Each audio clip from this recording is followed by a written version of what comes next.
All right, so it looks like I'm on. I'm going to wait just a minute, see whether Lars gets the right date and everything, so I can continue without having to repeat myself again. So what do you think, Lars? We will in just a minute. Just, we're about 9 seconds. It's good. All right, great. So we're still in the virus, and but I'm going to talk about things that have to do with our daily life and whether or not God exists and how we can possibly learn more about that. Yeah, and come to relate to the reality why suffering exists. Yeah, because suffering is big. It's 24/7, happens all the time. Yeah, there's nothing seems to be slowing it down. And we have a president like Trump, we have the coronavirus, we have all these things that go on, corruption. We previously had Hitler, we had Mussolini, we had Hirohito, and then they died, but still we have the things we have in life. We have poverty, and now we have this pandemic, and we have so many things. Well, the thing is that these people who cause these problems reincarnate, and they're fallen angels from the time of Lucifer. And Lucifer is the head of them. So look for the king on earth. Look for the one who is the head of all avarice. He keeps reincarnating, he comes back, and he takes the position in every life. Yeah, so he's either behind the scene in some very diligent evil form and carrying out, and it usually has to do with money, politics, higher divisions that create monopolies and manifestations of tyranny and control over social reality. Yeah, the main thing is control over social reality so that the identity of the demon becomes your identity. Yeah, that's the key of the whole thing. Yeah, so they really don't have any interest in anybody talking back at them. Normally, a demon, would immediately just whack that person and they'd be dead. Yeah, so that's what goes on in North Korea. That's what went on with Hitler. That's what goes on with all the tyrants when they're in a social system that allows them to behave like that. We have one that's like that, but he's under a lot of control. He's carrying out all illegal things, and he's doing lies, and he's deceiving, and anybody who questions him, he tears them down, destroys them, and he knows he would kill them if he had the ability to do so. Yeah, if the rights were considerably less, due to the fact that he's in the United States, he really can't play out the tyrant that he would normally play out in a European country or an Asian country or even an Indian country. So he still exists, and this character is one that goes from life after life after life. Yeah, and you got to really consider the Bible process and the understanding of the fallen angels and the process of Christ and the process of the work that has happened from Adam and the fall of humanity and the manifestation of the fall of all the angels and how Lucifer became in control of the earth and how that destroyed the children of Adam and Eve, and it destroyed the relationship of Adam and Eve to all the children on earth as having a subtle curse that gave them more allegiance to Lucifer than it did to God. So it was only under very clean, pure relationships of fatherhood, like Enoch and down the line, in a direct lineage, did they carry that light and be able to stay in that consciousness. But that didn't carry over to the masses. It didn't carry over to humanity. It was only within the small lineage group of people. The last one was Methuselah and Enoch, and and that particular small relationship there. We know of the relationship of Noah and the ark and his relationship to Methuselah and also Enoch. So all those are within one lifetime, one life cycle of a period of time, very historical beings that truly did exist. But their problem is that they existed as hierophants, not as human beings. They existed within the lineage of Adam. So they saw the tree of life. They were in the tree of life. They didn't see life in the way people did. So, out goes, Noah, and he says, I want to build this boat to save the whole of humanity. And he does, and that's in the Bible, yeah. And what calls a person to do that? What makes a person build a boat the size no one ever imagined and put 2 by 2 by 2 in that boat? You know, what a ridiculous thought that such a thing did take place. And as far as we can tell, it actually did. And it was from a family of beings that were here to save humanity from Satan. From Satan. From the relationships that took place in the killing of Abel and Cain, and all the relationships inside of humanity, of Lucifer himself controlling all the demons and manifesting within the very energetic field of human beings, and not allowing human beings to take a relationship with God, severing all relationships with God and creating false prophets, all channelers that manifested under demons, and they created different religions and different belief systems, So it's hard to believe what I'm saying. It's hard to understand that any of this is true, but yet the Bible says it's true, and everything I say is exactly along with the Bible. And I'm not trying to use the Bible as a teaching, as a way for you to better understand me, so I don't have to do anything. I'm just going to focus on the Bible and teach from there. That's not the case. I'm using the Bible as a reference of truth, that you can refer to any day in time, anytime, because these demons are always freaking here. And that's what put Jesus on the cross. It was the fact that he was the archangel. He was the incarnation of Adam. And that was the threat to the king of the world. So what did they ask him? They asked him, are you a king? And if you're a king, you're going to have to die, because that threatens our king, which would be the incarnation of Lucifer, who was Herod at the time. So you got to remember, that these incarnations do take place. They're always embodied on the earth, and they're only here looking for the coming of Adam. They're looking for the embodiment of his family. And anything to do with that, they wipe it out before it ever externalizes into any field of relationship.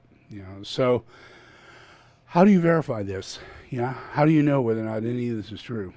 Well, we in humanity take a great deal of respect toward the Catholic Church, believing that it is a direct lineage, just like I'm saying, Adam and the family of Adam, leading all the way to Methuselah, which also includes the reincarnated aspect of their incarnation of Jesus. So leaping through time without being recognized, he comes up in the incarnation of Jesus. But he's only a few thousand years past the time of Methuselah, and all of those of the family of Adam. So that's why they see the beginning of the Bible going back only 10, 20,000 years, because that's the cycle that came in that process. So when it comes down to Jesus, we're talking about a reincarnation, which was a surprise, because they thought they had wiped out all of the sons of Adam. And they hadn't, because they reincarnate. And so do all Lucifers, all the process of the fallen angels. All fallen angels relate to themselves as Satan. So that's why in Satanism, every human being who relates to Satan thinks of themselves as Satan. So every human being has all the characteristics and quality and power of Satan. And that's the base behind Satanism. So Satan is avarice. Satan is every glamour that has to do with the channeling of these fallen angels, and they do exist.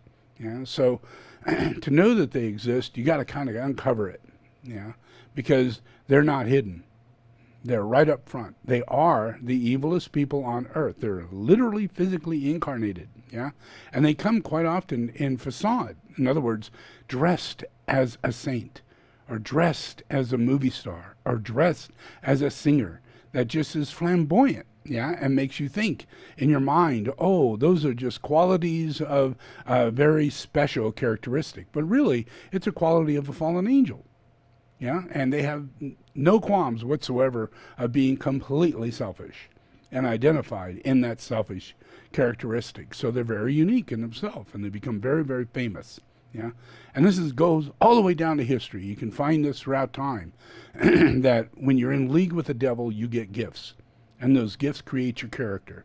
And your character becomes an exuding quality, an externalization of a satanic gift.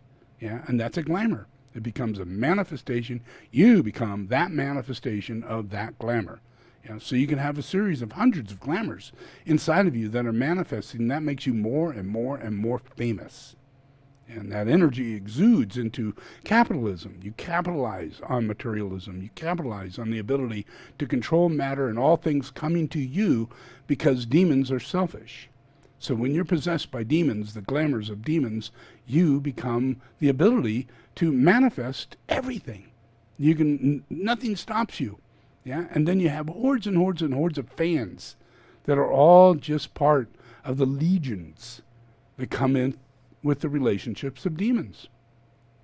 So you wonder, how did we possibly follow Mussolini? He's crazier than shit. How do we possibly follow Hitler? He's nuttier than a fruitcake, and he looks like it. How can we possibly follow these people? They, in their character, because they are the incarnation of the devil, and they have all the characteristics of the glamours manifested in their physical form. Their little mustache, and their haircut character, their look, everything about them is made up in the elements that now designed their purpose on earth. So each one of them, and by fantasy, it seemed like it's impossible that we would have 5 of these characters all at once on earth wanting to dictate the planet by 1945. Yeah, all on earth. Yeah, and they all get killed. Yeah, all around the same time by at least 1950, 1960. Yeah, so then they're all reincarnating. In that 40-year period.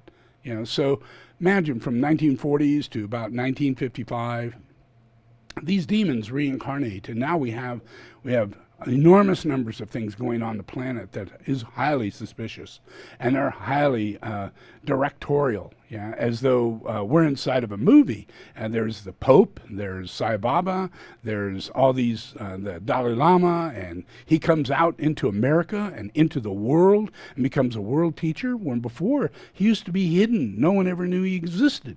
But this character moves himself into India and becomes a world-known teacher. And the opposite of the Dalai Lama, the very opposite of a Lama. But yet, this isn't the Dalai Lama. And here comes the Pope. And the Pope comes in, and he's got all these things that he dictates has to be said during the time of the inauguration of a Pope. Every Pope gets this inauguration. I'm going to show it to you.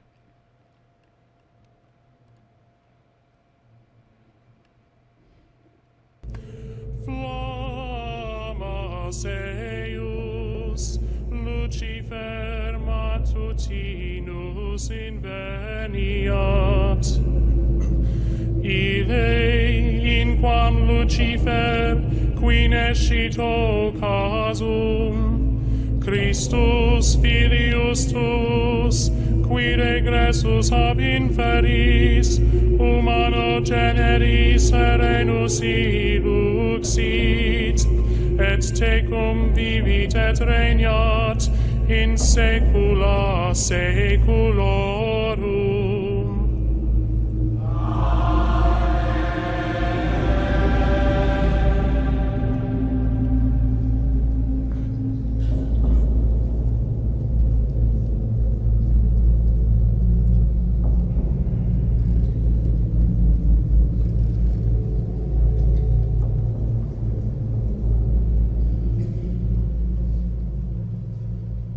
How art thou fallen from heaven, O Lucifer, son of the morning? How art thou cut down to the ground, which didst weaken the nations? For thou hast said in thine heart, I will ascend into heaven, I will exalt my throne above the stars of God, I will sit also upon the mount of the congregation in the sides of the north, I will ascend above the heights of the clouds, I will be like the Most High.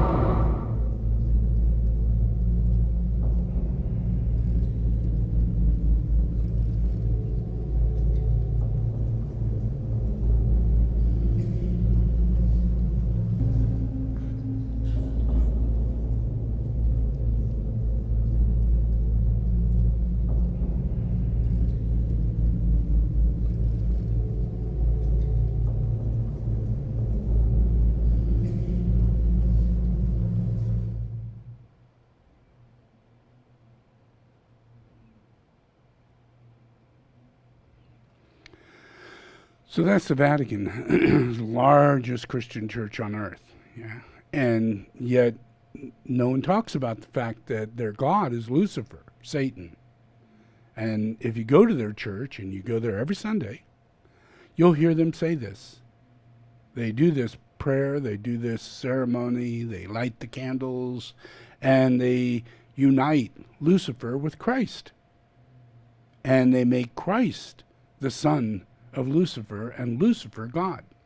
Now, if you study this, if you study further, you'll find out that the Catholic Church, they make the Pope God. The Pope becomes God, the Father. So, guess who's Lucifer? Yep. Who's ever embodied the Pope becomes the physical manifestation. This is their ceremony. They're seeking to bring God enthroned on his seat right there in their house, and he's the Father. And then they're saying, and the little one, Jesus, is nothing more than the child of the Father, who's Lucifer, Satan. So this is a pretty mixed up kind of thing to be putting in the heads of humanity when it never will manifest this way. Yeah? So it prepares you for the coming of Jesus, who's not Jesus. Because Jesus is not the son of Lucifer. So there is no coming, and according to them, there's no coming of Jesus, only the Antichrist. And this is the church to empower the Antichrist. All of avarice, all of glamour, in all the world. So they have their homosexuals, they have their satanic mass. Through homosexuality, they carry out satanic mass as a group, as a collective group. Yeah? And he knows this. I will show you time after time. Even the Pope himself stated that I cannot but say that if priests are having homosexual activities, then they are carrying out satanic mass. He even says that. He can't help but say it because you're going to figure it out yourself. You know? So in the process, this thing's going to externalize, but he's not going to ever let this come out. Yeah? Because there are a lot more dictators than just this Pope. Yeah? Popes, if you read about popes, they've always been dictators. Yeah? They're usually people who are part of the Italian mafia. Yeah, and they buy themselves in, they kill the other pope, they kill the family of the other pope, and it's usually a family affair, you know, to where your family is pope, yeah, and only Italians could become pope, because that keeps it in that possible linkage of being able to control the lineage, yeah, because, you know, you got more corruption going on in Italy. You got the Don of the Mafia, you know, the father of mafia. You got, I'm going to kill you. You know, you got to follow. You know, you got to do all these. Those are social conditions. Yeah, that's social. If you're going to get a job, you got to go through the mafia. If you're going to get paid, you got to go through the mafia. If you're going to do anything like have, you know, buy concrete, who are you going to buy it from? You got to buy it through different levels of the mafia. Every social system is controlled by the mafia. Yeah. So that's Italy. That's Italy. So you know that's got to be the same with the Pope. And it's the same with Donald Trump. Donald Trump is just another fallen angel, you know, who does all the things a fallen angel should do. Yeah. But the problem is that none of these people believe in the coming of Christ. They have no relationship to that. They've been in charge for so long. Yeah. Imagine Trump being a reincarnation. You know, who would he be a reincarnation of? Yeah. I've showed you Michael Jackson, who he was. You know, hard to believe, but it's true. Yeah, you got to get over that. It's true. Yeah. And now there's this guy. Who the heck was he? He's such a, you know, really intense, socially selfish person. He has mannerisms that, you know, so cocky and so deliberate and so I hate you, and just can say it and get away with it. Like he's been a dictator for 1,000,000 years. And everybody relates to him as a dictator. You know that if you walk into the office with him in the office and he starts to not like you, he will have you fired. That's his main thing. You're fired. And what that would normally be is kill him. Outside, kill him. Yeah? Erase this difficulty. Erase this difficulty. So he's tweeting. Yeah? And they question his lies. They decide, well, we're going to try and help. You know? Come to find out, he's going to close Twitter. He's going to sue Twitter. Yeah? He's going to control Twitter. One time they go against him, and he immediately gets his lawyers and everybody, and they write a law in one day to control what they can do, and they can't do what they just did to him anymore. He wrote a law in one day. How absolutely, naturally, dictator spontaneous. He's got all his little cronies sitting there. You know, they're all, if you look at the ones who are the most evil, they have the most characteristics in their face. They don't have purpose for incarnation. They are just a mold of elements. Yeah, you look at that guy and you go, Miller, what's wrong with him? You know, why does he look like that? His face is like that. Why is he like that? You know, all these all head to toe, he's like this. Yeah, and you go from the lady who stands up for him, her eyes are about ready to pop out, and yeah, and the lady who's the they're all elementally so fired up and out of control demonically that they are forced to do so much evil, come out of their mouth, come out of their eyes, intentional, so powerful. So you know that this is a big league of natural dictator group in a previous life. The whole group.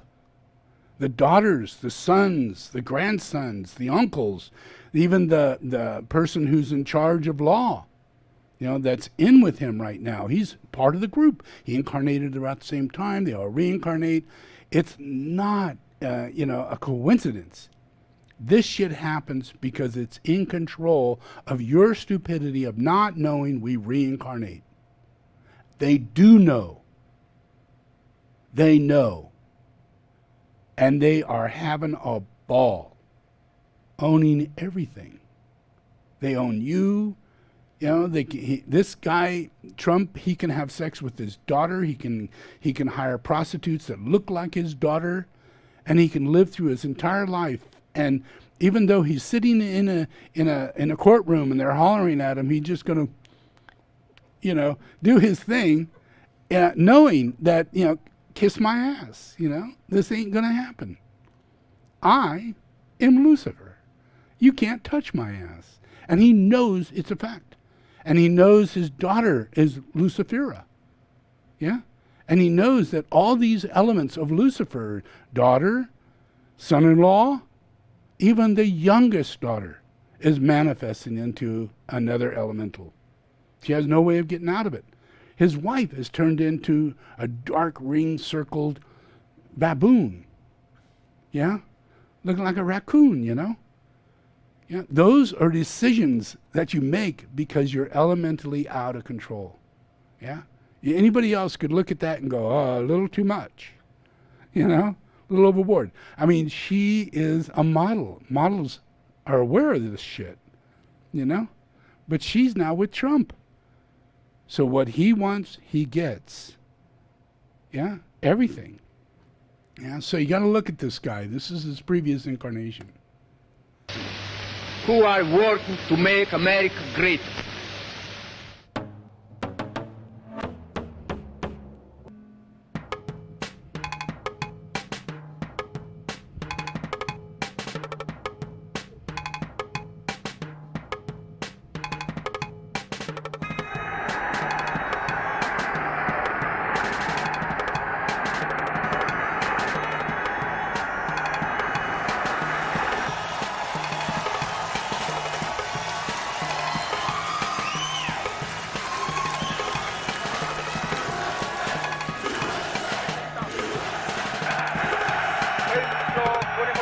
Profonda. È sorto dalla vostra gente, dalla vostra terra. il tribuno trascinante ed irresistibile dell'intervento popolare e l'eroe purissimo delle trinchee delle classi. An ideological certification to make sure that those we are admitting to our country share our values and love our people. Sarà pronto a compiere.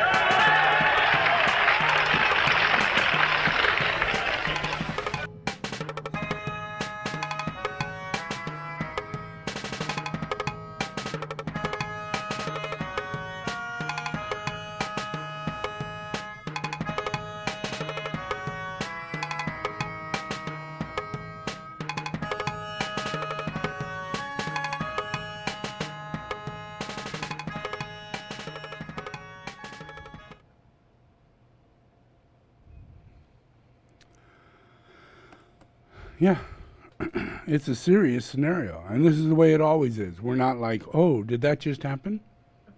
You know, oh shit, you know, did we make a mistake? We hired Mussolini? Well, you know, trust me, folks, this is what you do. This is what you do, you know. You have no control over this process. God gave free will so that you'll learn, so that you have the right to turn against these people. That's why God gave you free will.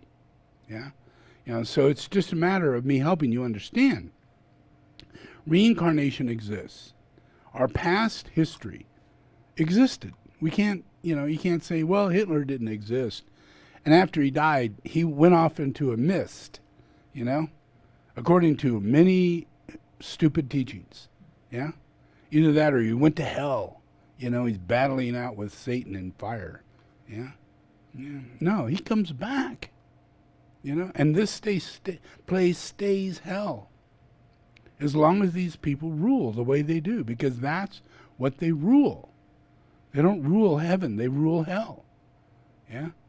And they compete against each other to create monopolies, like kings competes against another king, and they monopolize on owning land around the world.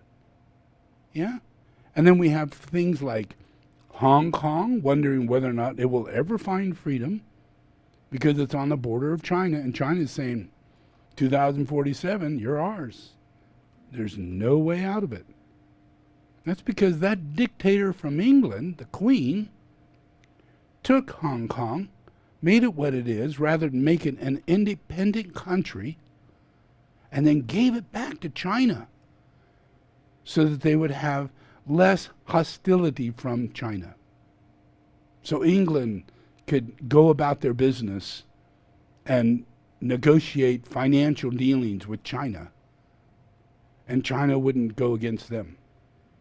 Yeah, just so that they wouldn't make problems. Yeah, they sold the souls of all the people of Korea, because they took the souls of all the people of Korea for a long, long time. And then they did the same thing when they let them go. Yeah, it's horrifying. Yeah, and same thing in Taiwan. Yeah, and same thing in many other countries. Yeah, so we have these dictators. They keep coming back, and they facilitate their process. Yeah, yeah. So there is an end game to this.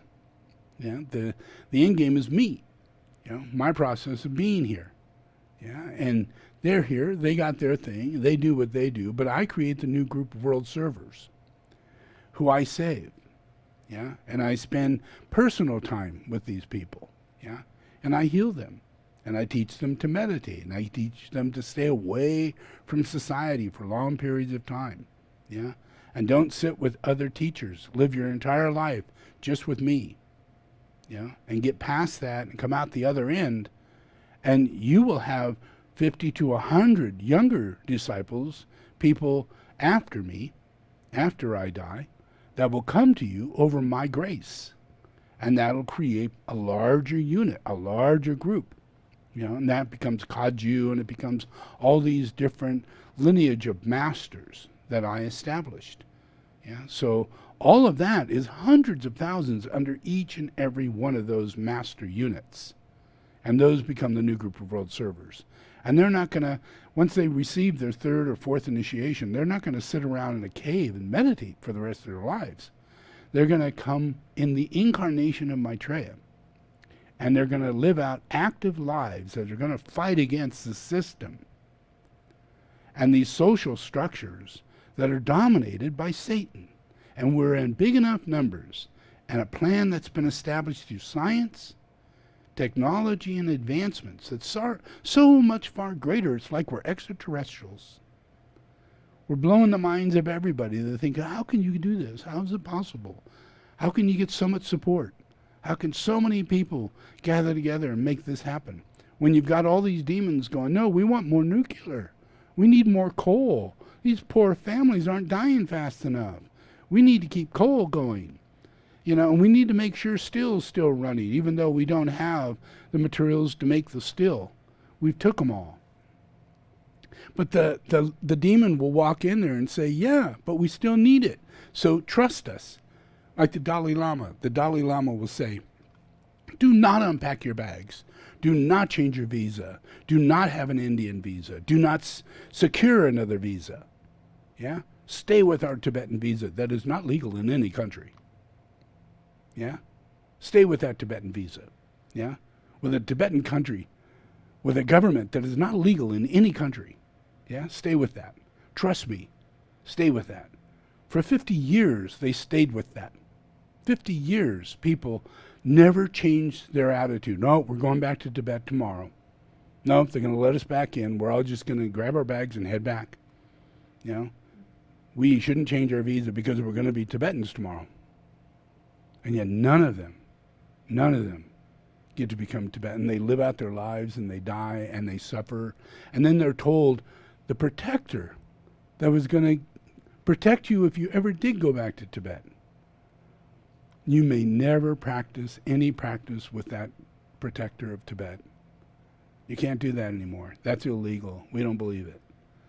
And so now they lost their protector, they lost their land, and they're told by a fake teacher, you can't have the protector, and you can't have any hope that you won't return back to Tibet. If they had at least given the hope that they won't return back to Tibet, you're going to live in India or wherever you choose to live, Nepal or India or Bhutan or any place you choose to live other than Tibet, simply because we're in a bad situation in Tibet right now.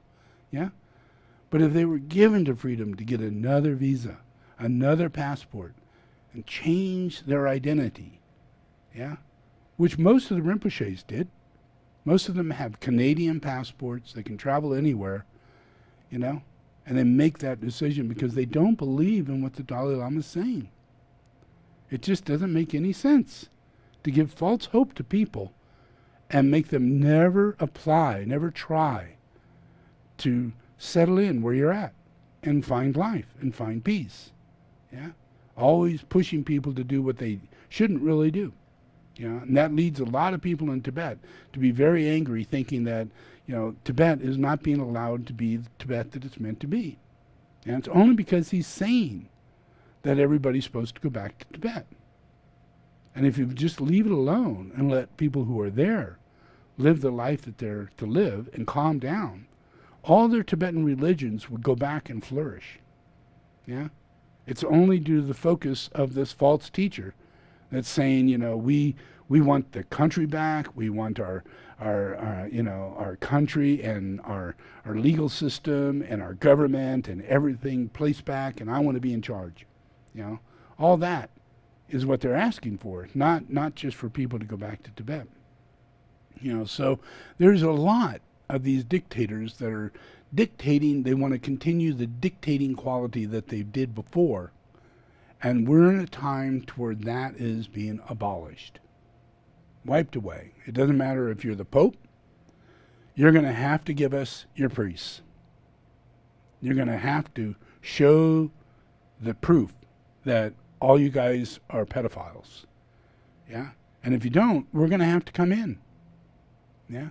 We're going to have to just start handcuffing people and start our own process of and eliminate any doctrine whatsoever to do with the Catholic Church having to do with law. This is human rights. And how does the Catholic Church overthrow human rights? You know, when police are there for human rights. That's how we maintain a social system. We shouldn't allow any dictating Catholic Church or any other form to come into our human rights and say, well, we have a Privacy Act to where we can carry out, you know, very bad perverted behavior, you know, and never pay taxes and be able to do all kinds of terrible things to your corrupted scenario of people wanting to be corrupt. We'll funnel money through our bank for them because we're very corrupt. But we don't want anybody checking our books.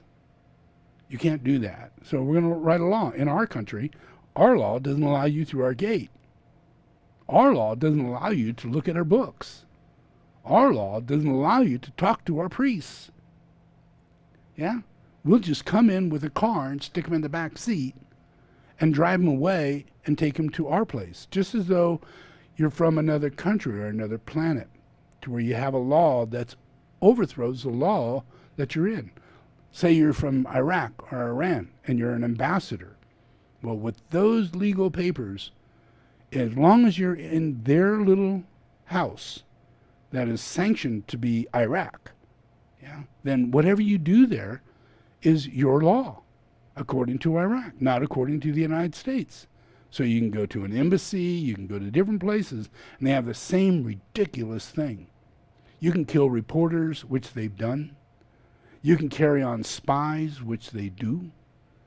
And we allow this bullshit to go on, yeah, because we let laws happen, yeah, that are done by demons and lunar qualities. And then we have demons and lunar qualities inside our government that are specifically there to support those outside forces that want to take advantage of humanity and give them the ability to do so. That's how we elected Trump, and that's how he elected all the people that support whatever he says to do.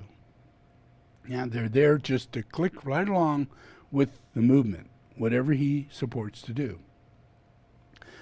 But where I come from, the devil did not create animals, yeah, and the devil did not create the earth, and the devil did not create butterflies, yeah, and the devil did not create even a dinosaur, yeah, a devil did not create you, yeah, a devil doesn't create anything. A devil just takes over, yeah, possesses it, then owns it, and allows it to have no rights whatsoever. Again, it could be a car, a house. You know, all of a sudden the devil buys a house and says, oh, it's worth a lot more now because I jacked up all the houses around me. You know, got people to believe in this illusion. So now we've got property rights and property prices and, you know, as though you're supposed to be buying houses and land and everything. Yeah. So we get moved by lower lunar forces. They move us into doing decision-making processes that makes us sell our soul to the devil. Yeah. Whether it be the process of the job that we take or the school that we go to and the education that we receive or the influences of going to a church. We just simply can't discern or discriminate what it is that's coming down, what's going on, what the people are saying, and why they're saying what they're saying. Yeah? Because behind the scene, you've got the influence of these processes going on. And they filter from one life into another. Yeah? There's very little. There's always, the church is always there, and they keep putting popes in place. Yeah? Dalai Lama's always there. They keep putting Dalai Lamas in place. Yeah? President's always there to keep putting presidents and congressmen and senate in place. Yeah? There's positions for lunar lords so that we could just re-elect, you know, seek out people who are corrupt, you know, because we're not really seeking. Those people are going, I'll take the job, and they got money, and they vote, and they do these things in order to get that position, and when they get that position, they had a special interest for that position, and it wasn't to serve humanity, but it was to get in that position. So now they're in the governing part of the world, and they're governing. Yeah, and they're governing your taxes. They're governing whatever goes on. The court system, you walk in there, oh my God, you're supposed to be innocent until proven guilty. But it's the opposite. You're guilty until you prove you're innocent. That's scarier than shit. That's worse than anything you could ever imagine. Yeah? But that's what the government is about. Yeah? You go in to get your car registered, and you have to pay the tax on it, and again, and again, and again, and again, and again, and again, and again. Even if you hardly drive the car, you still have to pay tax on it. You sell the car, they have to pay tax on it. That car, you can have a car and sell it maybe 20 times in its lifetime, and it will be taxed every single time. Why? Why? It's only one object. Why should it be taxed more than once? That's like buying a loaf of bread. You get a loaf of bread, you tax it, they hand it to you. That's a tax. You walk out the store. Oh, just a second, they're taxed for going out the store. Are you going to put that in your car? There's a tax to put that in your car. Are you going home with that, or are you going to eat it here? There's a tax to take it home. Are you going to wear shoes? You can tax for those shoes. You've probably seen Popeye. There's a tax for everything. There's tax for your shoes, there's tax for your hat, there's tax for everything. These things are set in the government of Satanism. And they take advantage of our free will because we believe in God. We believe that the circumstances that come into our life, we're supposed to have faith in. We're supposed to have faith in life, in other people, in our school, in our church, yeah, in our mom and our dad, yeah, in our brother and our sister. We're supposed to have faith. We're supposed to, yeah. But yet, the reality is that everybody gets pushed down the hole. Everybody takes the wrong pill. Everybody gets ruthless and competitive. You can't even get through preschool without someone saying, are you going to play basketball? Are you going to play football? What kind of sport are you going to go into? Movement toward any form of competition. Even your grade system is competitive. Yeah? And that's all set in a lunar process for us to go further down the hole. So, and as long as we follow that stuff, we cannot discern outside of it because we're in it now. Yeah? We are the system. Yeah? And that's in the hippie movement. I did everything to get everybody to realize this. I don't care if it took mescaline. I don't care if it took peyote. I don't care if it took marijuana. I don't care if it took LSD. I don't care if it took, running, and for long distance of time as marathoners. Whatever it took as us as a society to break our system code to our past lives and our believing that we have to be so inadequate toward male-female love and characteristics toward caring for children and the nature of ourselves that we could not find. We couldn't express it.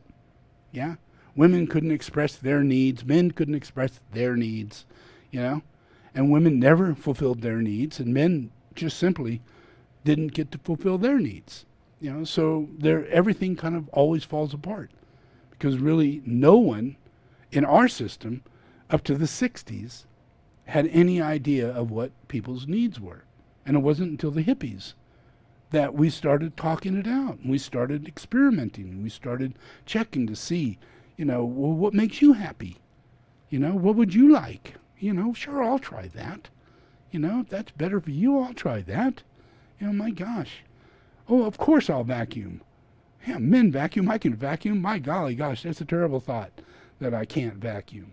Of course I can. I'll take care of the chores around here just like you do. And if you step away from that system and you're high, and you've got all the right qualities going on, you can let go layer after layer after layer of prejudices. Yeah? That you put on another woman or on a man or on a color or on a race. Yeah? Those start to dissolve. Yeah? And you start having a better way of relating as a nature. As a person, as a nature. So in us, none of us come from Satan. We are not created by the evil forces of the fallen angels. We are not. But we are seduced by them. We are controlled by them, and we can join them. Yeah? That's not good. Yeah? But by nature, all the animals are not under their control. Yeah? And that pisses them off. You know, they really would like control over everything, but they can't get control over nature. Nothing. Yeah? So it's just like, okay, well, they'll do their witchcraft and they'll do all kinds of weird things to try and control these elemental natures. Never really pans out very well. Yeah? Yeah, the dogs still are a dog, and the cats are still a cat. And they can't actually get the animals to be in the way that they want to be, yeah, which is an evil quality to come out of them, to go into them, so that they can channel that evil quality. Because there's more goodness in an animal than there is evil, yeah? And that's not something a demon thinks. A demon thinks all things are evil. All things are competitive. All things are dog-eat-dog. All things this way. All things. Nature is that way. That's the real nature of things. But it's in the truth, that's not at all true. Yeah, all things are empathetic. All things are caring. All things would actually sacrifice itself for another, even an animal. Yeah. So I'm going to show you a couple animal things.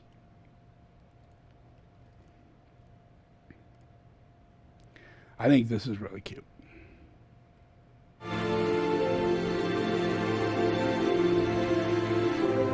These dogs are stuck out on this boat. They can't get out of it.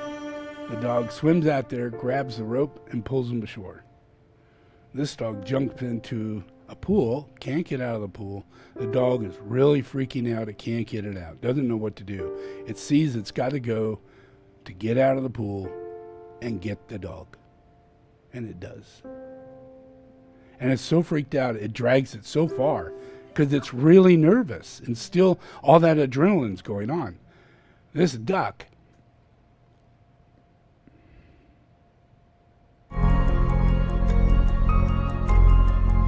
is feeding fish. This cat is saving a fish.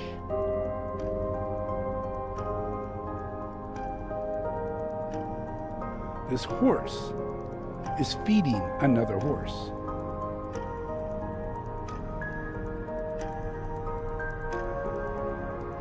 There's hardly anything to eat in that stall. The other stall has got a rich horse. It's got all the food in it, and it's sharing its food. There's nothing lunar in an animal. You get crazy animals, and that's a chemistry. 9/10 of the time, it's a chemistry. It's not a nature.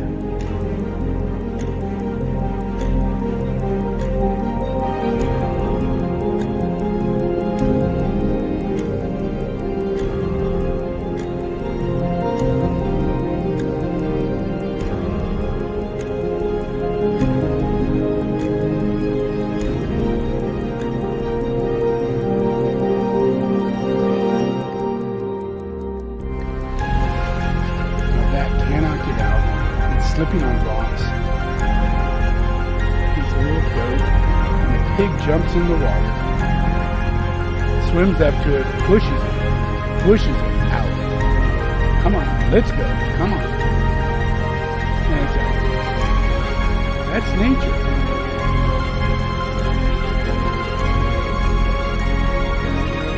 Now this duck is feeding the fish.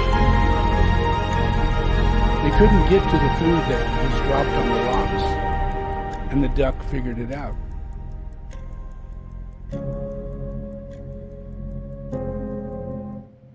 And it would go around feeding all the different fish.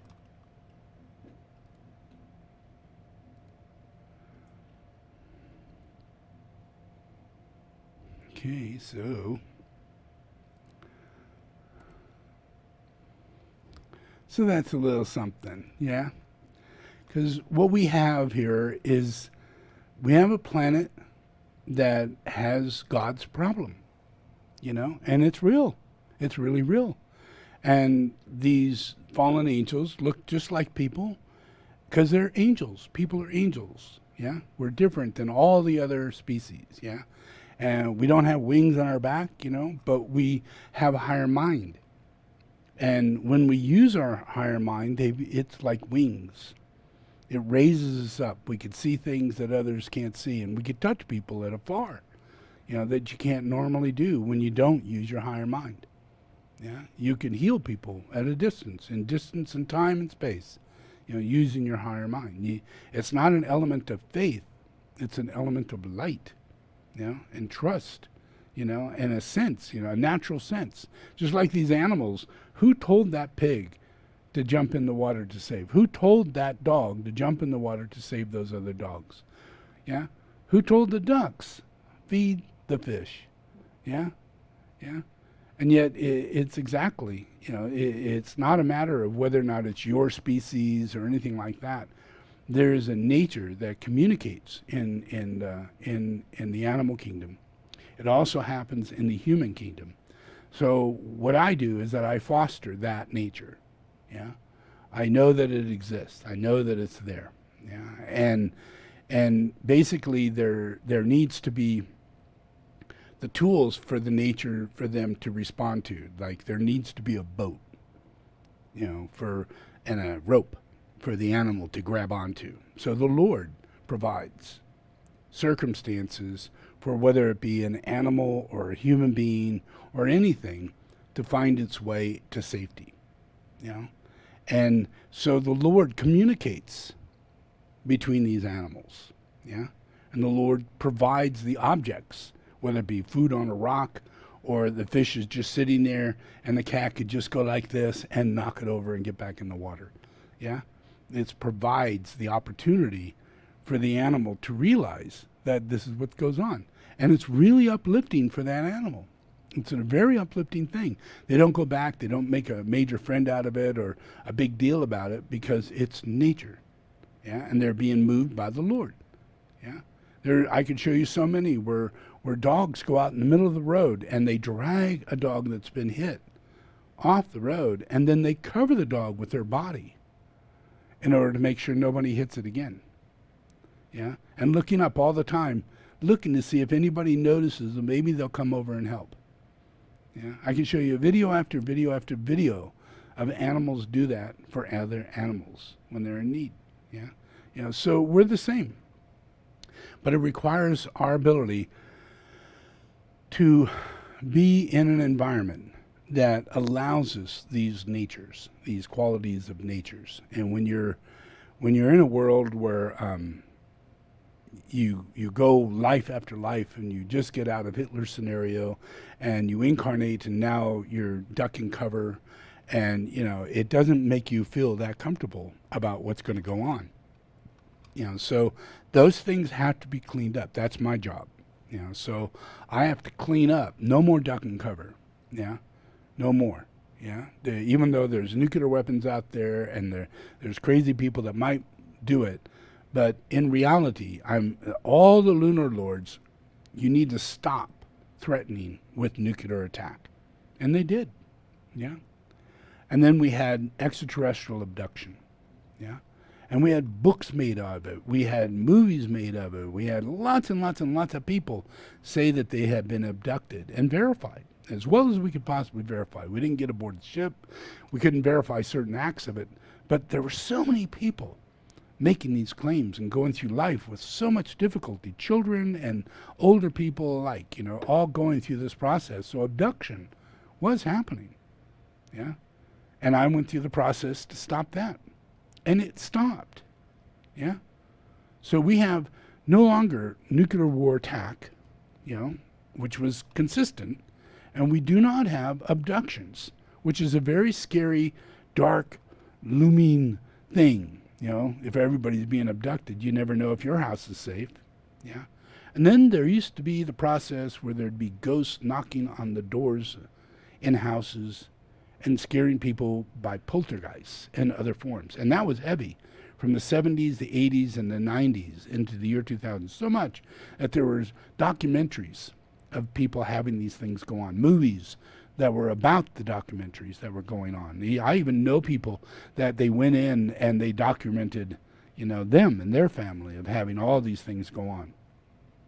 So I made all the tools and did all the things and did all the blessings and traveled all over the world in order to heal the earth and reduce the amount of these poltergeists that are actually on earth.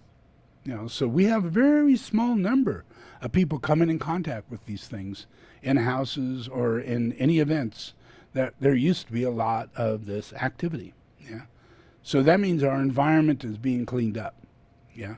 By cleaning up the environment, cleaning up that much of the environment, it allows the other side of this thing to wake up, which are angels that haven't fallen. Yeah. And they say that a third of all the angels fell here. Yeah. Well, there's 2/3 more. Yeah. 2/3 more. And I'm the head of it. Yeah. And where I come from, we're not a band of angels and I'm the head of it kind of thing. It's not like that. Yeah. It's like everybody knows exactly who I am and everybody's an emanation of me. And that's how we're angels. That's how we are, what we are. Yeah. And there's no disconnection between our creator, and the angels. Yeah? No disconnection whatsoever. It's only in the fallen angels that happens. Yeah. So by being angels, we're the creators of the animals. So that makes us the caretakers. Yeah. We're all caretakers for animals. We're caretakers for the earth. We're caretakers for all things, not just people, but animals. Yeah. Doesn't mean we have to be vegetarian, but it means that we have to look at animals as being caring, loving things. Things that have nature, that do the things that I'm showing you, that can communicate, that cross over in consciousness, yeah, that care for other animals, yeah, and actually have the ability to sense out human beings when they're sick and tap in exactly where the location of that sickness is located, way before it ever becomes a bad cancer or a disease. Even if you have diabetes, even if you have a seizure, the dog will tell you 5 to 10 minutes before the seizure so that you have warning time. Who could do that? What technology is advanced to that? Yeah? With us angels, we believe in nature. Yeah? That's why I do what I do. That's why I make these things. Yeah? Because it attunes to nature, to the nature of that's instills in everything that is a healing force. Yeah? And we are not connected to it because we're ruled by God and the machine. And there's no God outside the machine. Everything's in a machine. Yeah? So it's no God. It's just a machine. And we have to have faith in the machine. And the machine is money. The machine is an ongoing, stupid thing that keeps going on, whether it be a government or a belief system or whatever the machine is. It's mechanical, mechanistic. Yeah? And life is not mechanistic. Yeah? So everything that aligns to the truth aligns to the influence of the 7 rays. And the 7 rays harnesses the influences of all the kingdoms of all the animals, whether it be because each one is a kingdom, whether it be the mineral kingdom, vegetable kingdom, animal kingdom, human kingdom, and the kingdom of the soul. Yeah. So all these kingdoms are actually fostered by the influence of Christ. Yeah. Because that's what the King of Heaven is about. Yeah. Is maintaining co-creation, having nothing to do with this mechanical God thing. Yeah. But everything to do with moving all technologies and all advancements into our life so that we take advantage of things that would be more natural, like autopilot. Yeah? It's much more natural to have a car drive itself and never have an accident. Yeah?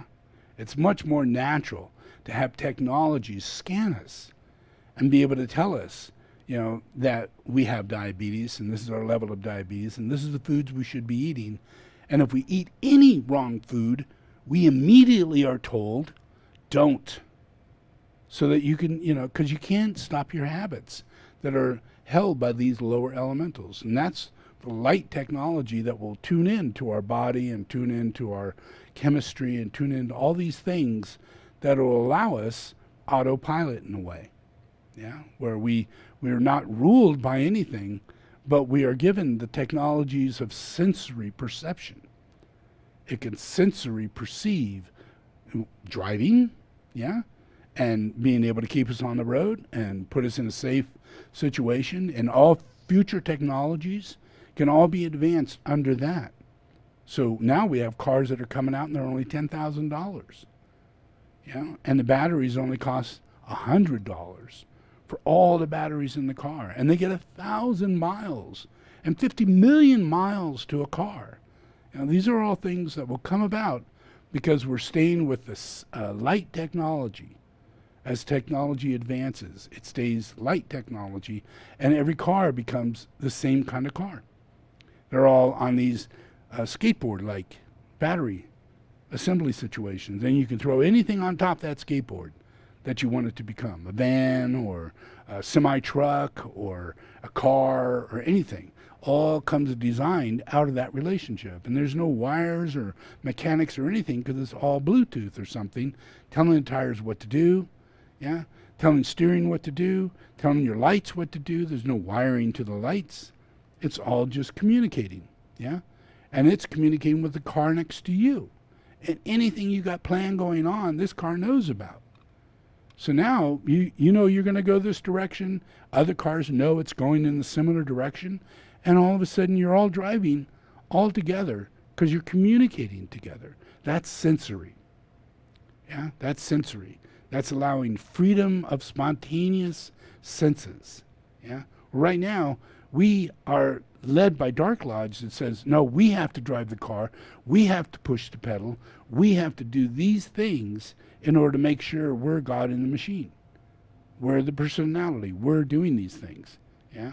And we have no idea that in the new future, that everything that we're moving into is all built by angels who are not fallen.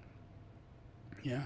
And they are building only a relationship that'll create less and less harm, higher and higher economy, and making it possible for everybody to have the highest quality of everything.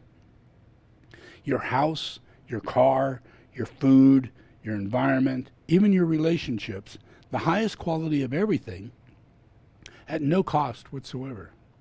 Not a dime to you. Yeah?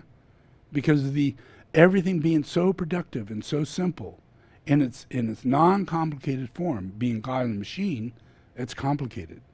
But when we become not God in the machine and we become creative co-creators to God's creation, then all of a sudden we put life into a plan, which means harmlessness and equality and freedom, and everybody gets a life that allows us never to have poverty, never to have the process of diseases that we have today, which is due to our health and the way we're eating and all those things. And it's all led by the Dark Lodge. They're making money on us. Yeah? They're keeping us sick. They're maintaining a belief system. They've got really low-level consciousness out there in people because we're not educating in the way that we're meant to be educating. If we were to allow people to be educated in the way that they're meant to be educated, then we'd have free-thinking minds, and we'd have creative ways of going about things. We would have far less dogma in getting stuck that this is what we have to eat, and this is how we have to behave, and this is the kind of God we have to believe into. Those are all aspects of dogma, yeah? So when freedom happens, we lose dogma, all forms of dogma. So we can't talk to a person who says you must be vegetarian or you're never going to find God. That doesn't come out of anybody's mouth anymore. Yeah? Because that comes from dogma. And dogma is erased simply by us being healed. Yeah? Dogma is a glamour. Yeah? Yeah? Just like a demon. Hi, I'm the demon dogma. Yeah? Or I'm the demon jealousy. Or I'm the demon enviousness, or I'm the demon. All these characteristics and qualities and everything are alive and well in demons, but they can't manifest as a being. So the only way that God can become a machine is by taking you over, and you become God's little cog. You're the machine. Yeah, you're fulfilling the plan that goes with that cog. Yeah, and it's hard to get out of that. It's hard to loosen anything. I know a lot of people that would love to listen to what I'm saying, but I talk against Trump. And they turn me off the moment I talk about Trump, because they're satanically possessed by one of the biggest demons on the planet. And there's no, weirdness to the fact that the same person would also be a Catholic. And the moment I talk about the Pope, they got to just, not listen to anything I say about the Pope. No matter what I say, if I show proof that the Pope decrees himself to Lucifer, they'll just turn the sound down and turn away. Because they cannot hear my teachings because they're a machine. Yeah? And in order for them to continue going, imagine if you had a demon in front of you and it's really mean. And if you're going to listen to its alternative speaker like Jesus and starts to talk about the very demon you support, then all of a sudden what would be attractive to you would become non-attractive. Yeah? And you would immediately feel, oh, that's wrong. Oh, I can't go along with that. Oh, I don't believe in that. And you just go with this fake news thing or all these things the demons give you in order to keep you from taking on higher mind. Any alternative way of seeing things other than the way the demon sees things. Yeah? So as a dictator, the dictator dictates, and you better listen and follow the dictator. Yeah? And that's why they behave that way, because they're scared. Most likely the same person has someone in their life who's a dictator and they can't get out of it. And they've been a dictator over that person for a long time. And they may be slowly but surely dropping out of that in their life, but it's still in their life. And so is the Pope, and so is Trump, and so is all the dictators. So no one's free yet. Yeah? They're just knowing they need to get free. But that's as far as it gets, yeah? So, in relationship to helping everybody get free, in Tibetan Buddhism and in Buddhism, there's a belief about Buddha. And Buddha is a protector. Jesus is the protector. Yeah. Protects people from what? From fallen angels, from false teachings, yeah, and from yourself, from your lower desires, from your lower connections, all your karmic connections, and how everything kind of, like a machine, continues moving in the way that it does. So the protector comes in order to not further that machine. And it makes big reform, in everything. And it takes on all the shit. Yeah, it's not, the protector doesn't get a lot of notoriety.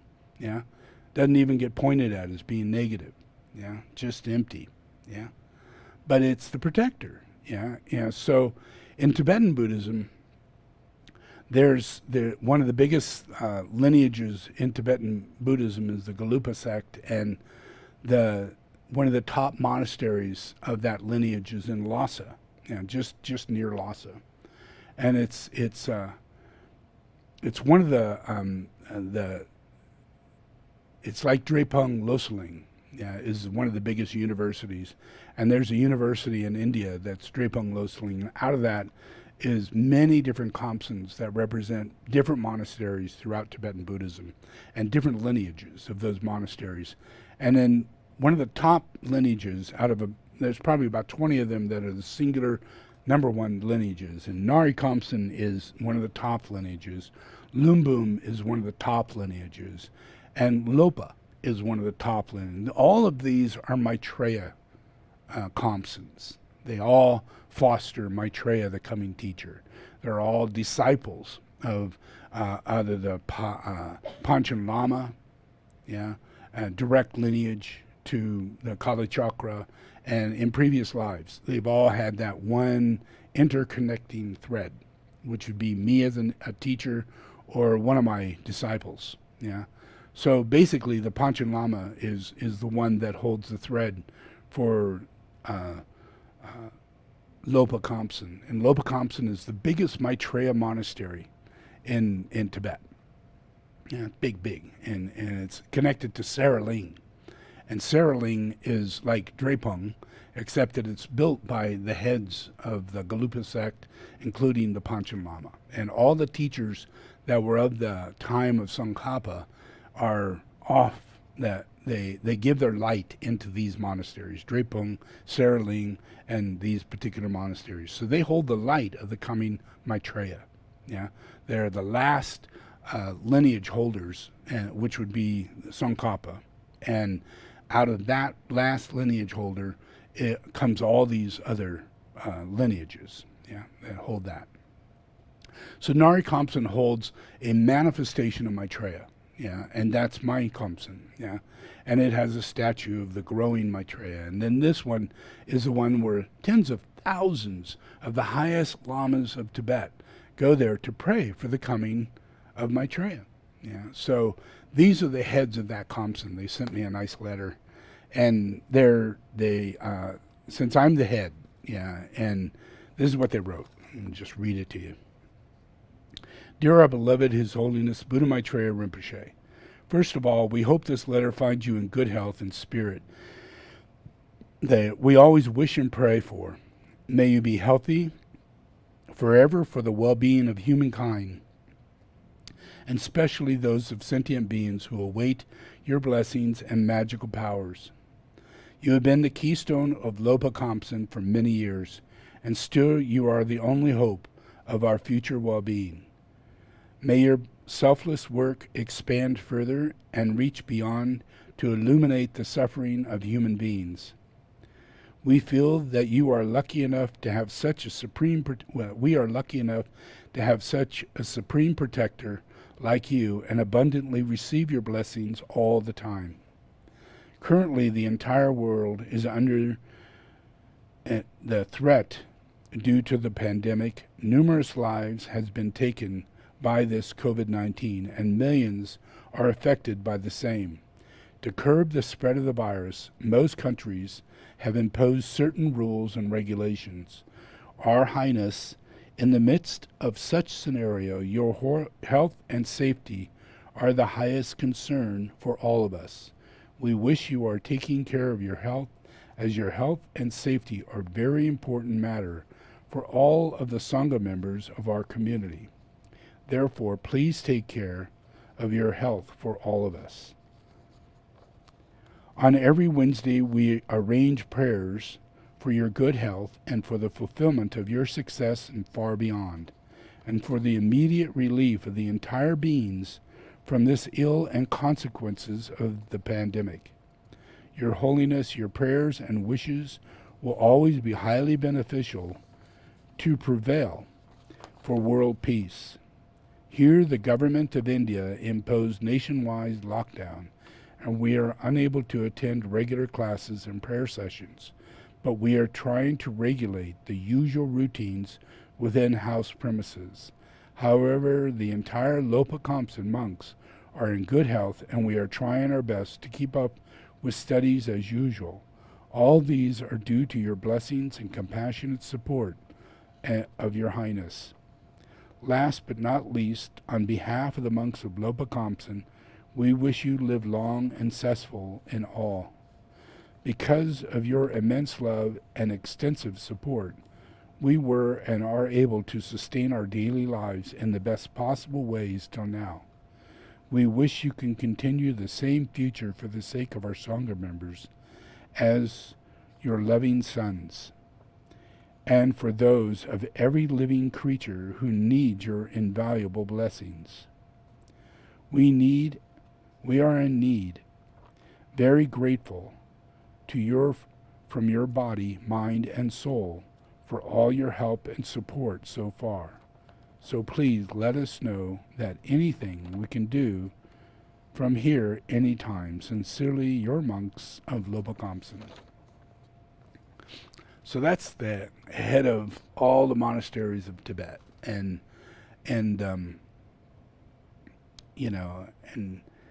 the blessings that they receive to keep them in a safe place, and they are in a lot safer place than you could ever imagine. Yeah, and it's because of me, and I had to go there and specifically build a stupa on top of the Dalai Lama's house and do all these things that were very, according to them, it was not, the Dalai Lama and all, it was a highly irreverent act. Everything I did and every action I played out was not good, but I still played it out, and I still carried it out. And in doing so, it changed everything for all the people of Tibet. Now people in Dharamsala, all the people in Dharamsala are aware of Buddha Maitreya and want Buddha Maitreya to return to Dharamsala. They know that I'm the one that built the stupa. They know that I'm the one that protects Tibet, and they're waiting for me to return. Despite all the terrible things that were done and said, it never took hold. So the blessings that are being instilled in Tibet and in the world are, I'm working effectively in this area. And in this group of masters, they're magicians. Yeah. So imagine this is a monastery of maybe 500 people, and that energy that they're working with is enough to raise up the entire planet. They're that powerful. And they do pujas so consistently, and they know who they're doing it with, and they know how to bring that light from me, from my crown center or my throat center, or any aspect of me in my light. They focus on that, and they're able to then send that out as a blessing into humanity because they actually receive it. So that's a big thing that isn't normal inside of humanity. Yeah. So this cycle, that even though we're going through what we're going through, we have an enormous group of masters who have reincarnated and are living past the process of the 1950s and have now are in process of externalizing as a new group of world servers. So there is a lot of activity that I'm doing in the hearts and minds and freedom of people that can pull off, just people who are thinking, oh, I want a solar car, I want an electric car, these are people who are living their lives and suffering in their lives on a daily basis, millions of people, and yet they incarnated in order to be receiving what comes from the angels. Yeah, and they'll wait their entire life for it to come. Yeah, but when it starts to come, they're the first ones to place the order. They're the first ones to get solar on their house. They're the first ones to start getting an RV and pack that sucker with batteries and go do the thing that they felt to do. Yeah, because they're free to carry out the things that they need to do in a world where everybody's saying nuclear, everybody's saying that's ridiculous, everybody's saying that will never work. You shouldn't buy Tesla, you shouldn't buy an electric car, they only get 30 miles to a charge, all these negative things that would be put on top of us. It's the angels that just see right past that, because they're here for a reason.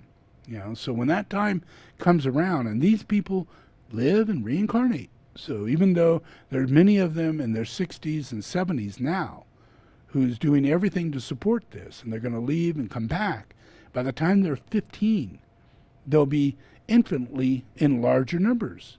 Yeah. Because they're leaving, let's say, right now we have a coronavirus, so millions of people are leaving the planet, and they're coming right back, and those people are coming back with a much purer, clearer sense of reality. And they're not stuck with Trump, and they're not stuck with all the old crap that used to be there, and they've got all the future in their heart of having an electric car as soon as they're born, of having a solar house as soon as they're born. I don't need a big house, I want a little house. All these things are already inside their mind because it carries over from their last life into their next life. Yeah? So there's no preparation for the world that we're already creating. It's just a matter of reincarnation.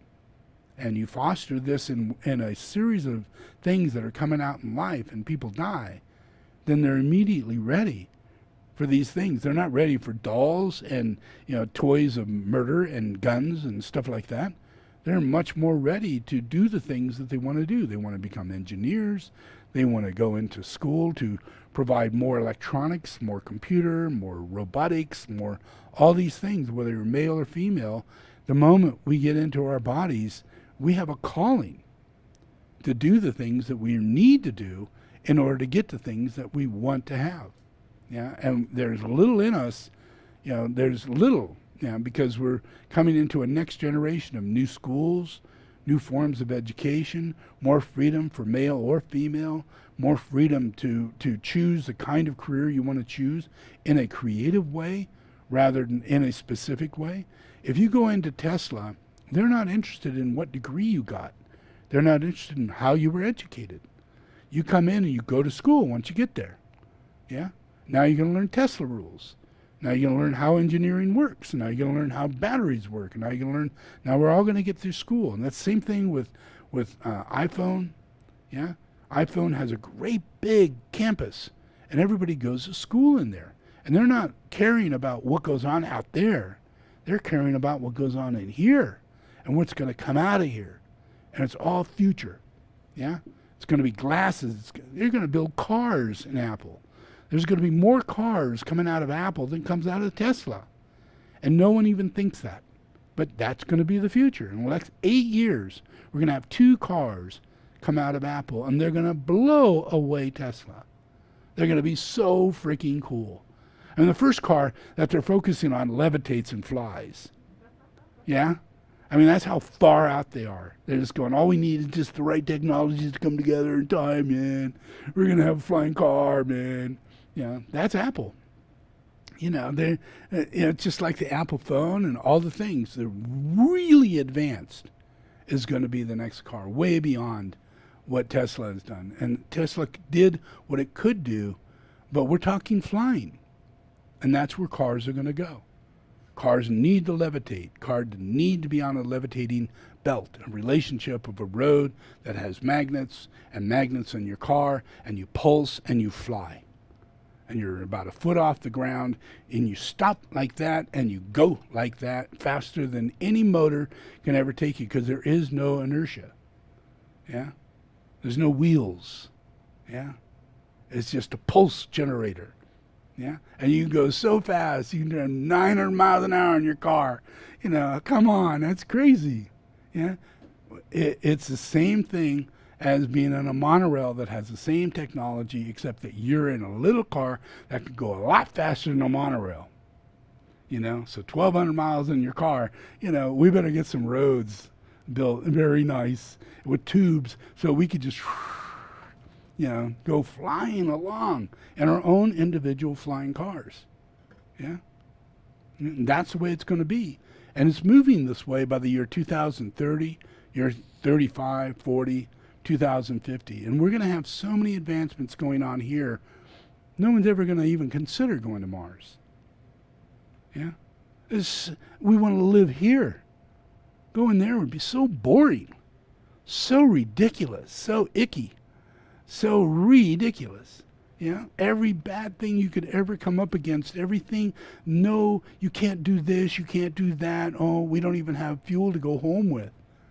Oh, that's a bad idea, So there's an enormous amount of things that will come from the future, near future, that will show us a new world that is not the world Elon Musk is projecting at you. He's projecting doomsday. And the Earth is going to go through doomsday. Yeah, his Cybertruck is bulletproof for doomsday. Yeah, his Model X has a button on it for doomsday. Yeah, it's a doomsday thought form. He's thinking doomsday, and his reason to go to Mars is doomsday. Don't follow someone like that. Yeah, it's doomsday going to Mars. It's doomsday following them. Let it. Just take it in as it comes along, and enjoy yourself and enjoy Tesla, enjoy all the things that are coming out of it. But there is a whole other group far more advanced than this first phase that are calmer and much more sophisticated. And they come in 1,000 of Elon Musk rather than just a singular Elon Musk with a group of maybe 15 really high advanced engineers, the best in the world. Yeah. But in the future, we're going to have 1,000 of these people, and they're going to be so clear-minded and so calm. They're not going to be really wacky-tacky, like Elon is. He's pretty out there, yeah, and that's only because he's in the new area. It hasn't been done before, and he's trying to live his life and do this at the same time. We have nothing to go by, no standard to go by. So in the next 50 years, his will be a standard, an understanding. Oh yeah, I don't need to have all these houses. Oh yeah, I don't need to accumulate all this money. Oh yeah, I don't need all these things that I thought I needed, because that's the way it was in the past. Own all these homes, and You literally, you're so egotistical, you drill a hole all the way to your house. You know, the first place you drill a tunnel is to your personal house. And that's nutty, you know, because he's going to sell that house, you know, and it's just like, come on, you know. Everything is just very personal. Right now, he's doing it that way. But in the future, all of our advancement will come in a much synthesized and a million times faster than the way they're coming now. We're all in our minds, we're going, oh, we're lucky to get a Model 3. And, oh, wow, what's coming next? You know, oh, look at all these other electric cars that are coming. This is just the beginning, yeah. And by 2030, all those cars will be obsolete. Everything in those cars will be obsolete. The motors will be obsolete. We will be on electromagnetic pulse systems, and we'll move from there. And we'll eliminate tires. We'll eliminate road drag. We'll eliminate all kinds of things. And we will eliminate 5 lanes down to just one, where we're traveling very fast and right next to each other, and, you know, it's all under, you know, extreme, clear-minded technological advancements, yeah? And doing things that we're free to do without any cost to it, yeah? You know, so where we're at now is we have no idea where we're going, yeah? And all the ideas that we get are from sci-fi, yeah? So that's where Elon Musk is getting his shit. It's sci-fi, go to Mars, you know, that kind of thing. It's sci-fi. You know, he thinks he's like Captain America, you know, or who's that guy that wears the helmet and flies? Iron Man, yeah, he thinks he's Iron Man, you know, because it's an identity thing to a fantasy world that doesn't exist because we've never been in this world before, you know, according to these people. So they're connecting to a fantasy. And we're not going into fantasy. We're going into reality. Yeah, and reality is the way I'm putting it, yeah? So it's this invocation. Oops, where's my... So it's just in the invocations that I do. I invoke the power, the love, the wisdom is part of the process of synthesizing all the light the masters of wisdom hold from life after life, yeah? And let's say they reincarnate, and one could be Abraham Lincoln, you know, one could be George Washington, you know, and throughout the time the avatar incarnates, there's an infinite number of these really good incarnations, and they're real, and they hold an archetypal quality for each role that's being played in society. This one's president, this one's a scientist, this one's a doctor, like Hanuman, this one is this one's that. And each one is Jesus, playing that role and living that out in the archetypal way, you know, and all of it with angelic intervention, you know, miracles upon miracle upon miracle in the life of this individual, yeah. So there's, you know, like in Abraham Lincoln's life and his birth, yeah, and the process of his birth and how he was born. It was so miraculous, and the event of him being born by a midwife who had died the year before. And when the doctor gets there to give birth to the child, they say, "Well, how did you birth this child?" And said, "Well, you know, your nurse came, you know, and she gave birth to the child." And they said, "What was the name?" And he said, you know, da-da-da-da. And he said, "Wow, she died a year ago. That's not possible. This child would be dead if she hadn't come to save him," because he had all these problems in the process of the birth. Yeah. And then in the end, they said, "Well, thank you very much for her." You know, when she was leaving, she goes, "Oh, it's perfectly fine, but I just have one request. You know, if you would do just one name, would you please name him Abraham?" Yeah. And so that's how he got his name, Abraham Lincoln. Yeah. Yeah. So that's pretty cool. Yeah. And that goes with all the lineage incarnations of the aspects of things that are going to happen in the world, whether it be a king or be a president or anything that we're going to play active roles in.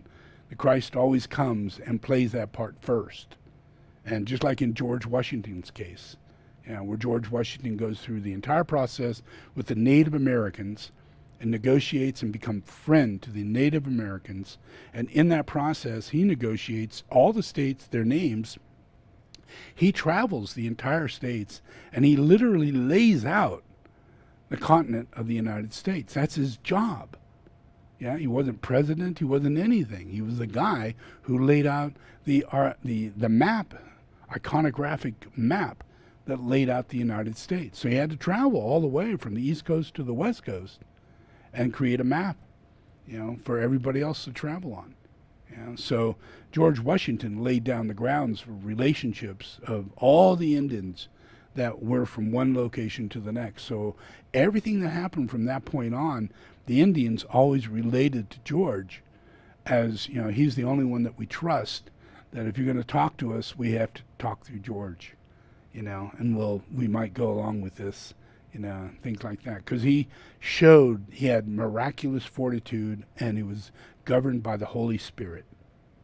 That he was supposed to have died by a shot that was shot at him in the forest by an Indian who thought he killed, George Washington, and George just laid back and he had this coin sitting there, and it hit his medal, and it bounced off the medal, and he got back up and he brushed it off, and they looked at him like, holy shit, great spirit, so he became the Great Spirit, the living, walking Great Spirit, so that's their relationship to George Washington. That's their relationship to the first president of the United States, and that's how we got to get what we got, how they agreed, and everything came together was because of the President of the United States. That was all under the authority of Jesus. So isn't him even saying, no, I don't want to be an emperor, and no, I'm not going to be a king, I will create the office of the presidency. And then he even limited the amount of time for that office, where he was going to be an office, a presidency, for his entire life. And he said, no, it's got to be limited to a certain amount of time. So all that was done by one president. And that is the reform process that comes with every incarnation of the Avatar, is to put what it is that's right for humanity in play. And the Avatar plays out that part and just instills every single thing that comes with the right law of all the chakras to imply, right relationship to life. So there isn't anything that, whether in science or medicine or industry and anything, that the Avatar didn't incarnate in and take control over it and then stand in it until the end of his life. And that ushered in a whole new attunement to an archetype as to how to express that job. So now everybody, you can be a banker, you can be a lawyer, you can be anything, and Christ has played out almost every one of those roles. So when we do this, the invocation, we're aligning to that process of healing. All the opportunities that come in life have already been there before Christ, with Christ. So Christ has utilized all these things in life that we're going to come across. Imagine being incarnated millions and billions of times. You have opportunities and circumstances that Christ goes through. Well, those become archetypal qualities for you to deal with what goes on in your life. So we all reflect, to the Christ. And how would Christ do this? What would Christ do in this situation? So there literally is a real reality of Christ probably has been in that situation. And if you tune into, just how would Christ deal with it, you get that process. And that helps a lot. And it's what heals your body, your mind, your spirit. So let's do the invocation. Okay, just repeat after me.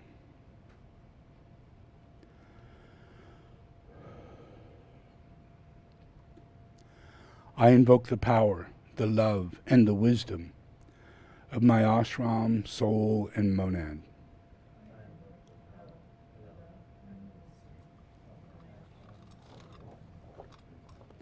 To guide me into the right activity in the plan. To clarify and stimulate my mind. to transform and transmute my feelings and emotions, to energize and vitalize and heal my physical and etheric body.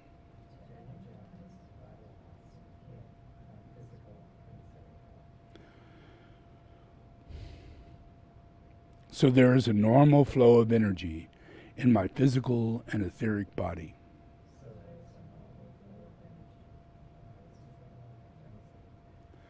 Through this day and every day, I ask this in the name of the Christ to serve the One.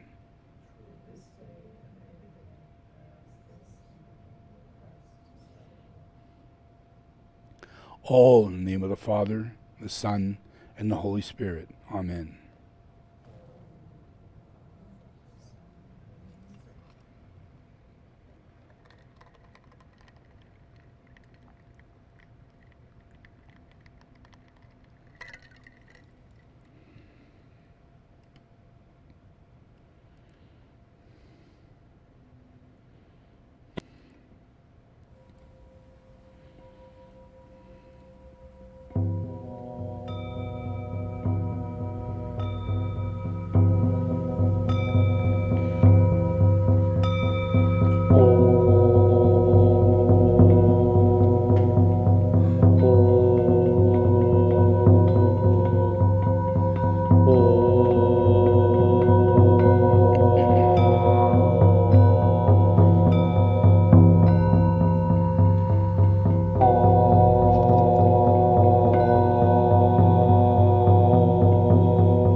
Seven rays to raise the senses of humanity, expressed as the soul.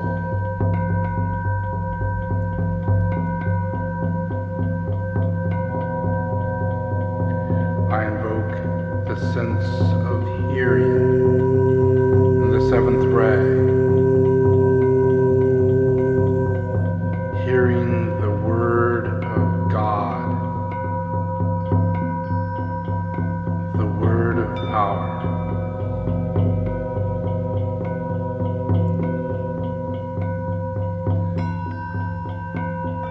I invoke the sense of touch and the first ray as the finger of God.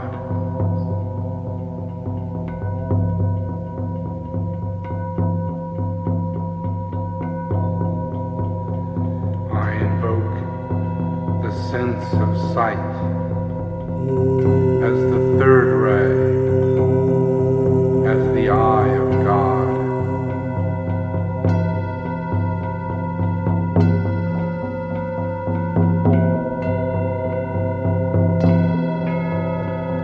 I invoke the sense of taste as the sixth ray, as the desire of all the nations.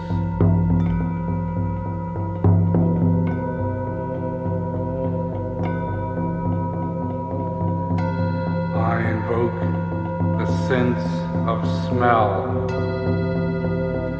as the fourth ray, the beauty of revelation.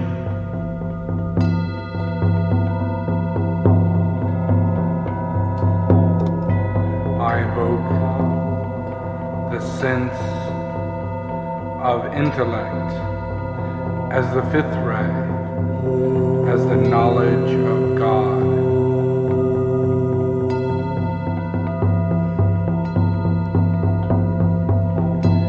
I invoke the sense of intuition as the second ray,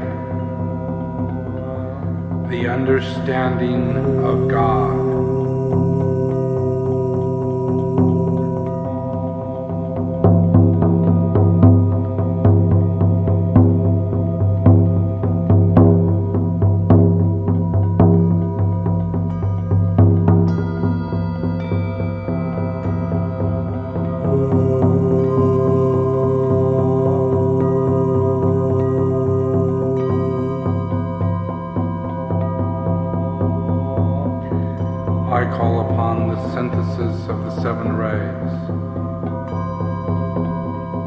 to be expressed through your personality.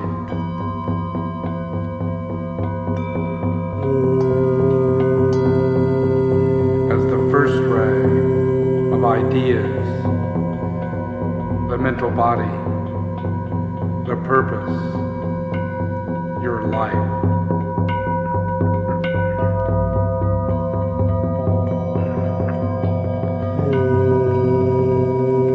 Second ray of ideals, the astral body and your quality.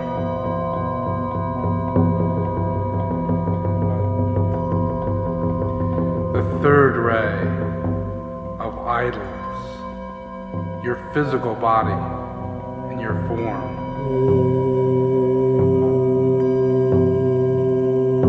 The fourth ray of the fourth kingdom of humanity in balance.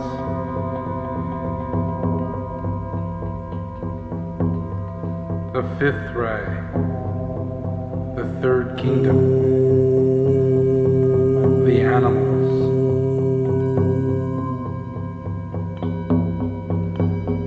The sixth ray, the second kingdom, vegetables. The seventh ray, the first kingdom, minerals.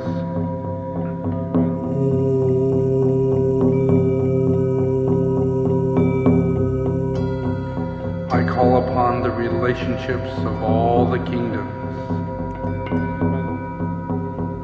to penetrate the personality of humanity and express its collective soul.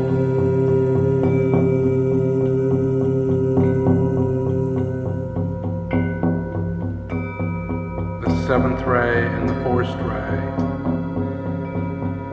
as the mineral kingdom.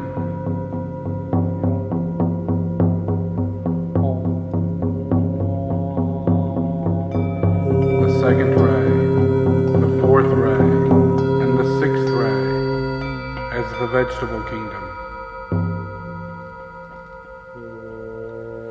The third ray and the sixth ray as the animal kingdom. The fourth ray and the fifth ray as the human kingdom.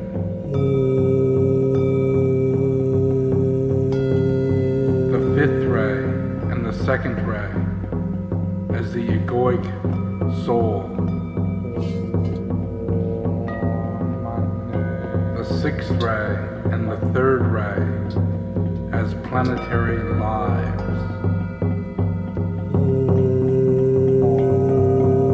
First ray and the seventh ray as solar lives.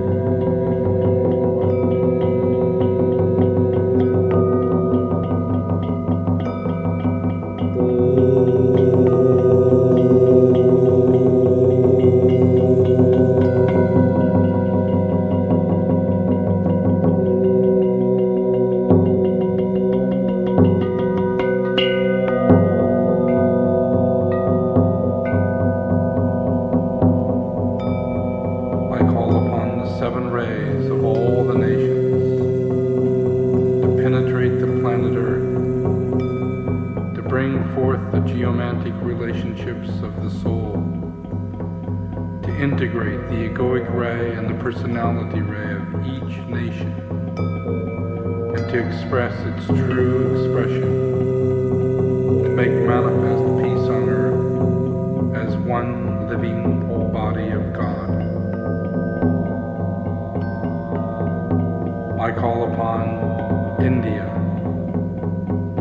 to bring forth its fourth ray of personality, to integrate its first ray of soul to manifest the hidden light.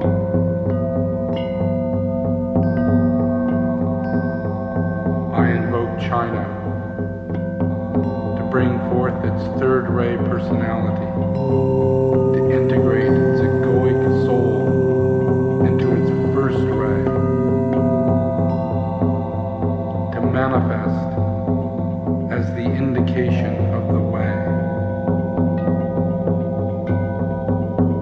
invoke Germany to bring forth its first ray of personality, to integrate its egoic soul of fourth ray, to preserve the truth.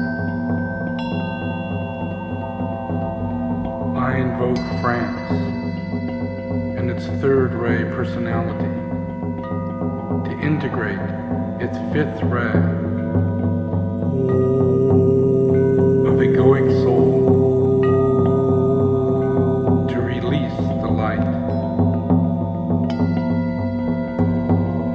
I invoke Great Britain and its first ray personality and its second ray egoic soul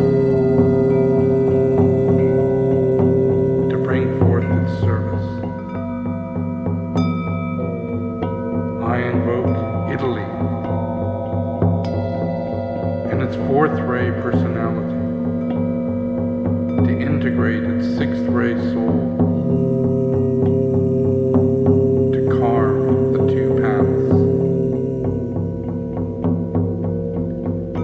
I invoke the United States and its sixth ray personality to integrate its second ray soul to light the way. I invoke Russia and its sixth ray personality to integrate its seventh ray soul to link the two ways. I invoke Australia and its fifth ray personality to integrate its fourth ray soul and serve the lighted way. I invoke Spain and its seventh ray personality to integrate its sixth ray soul to disperse the clouds. I invoke Brazil and its second ray personality to integrate its fourth ray soul to hide the sea.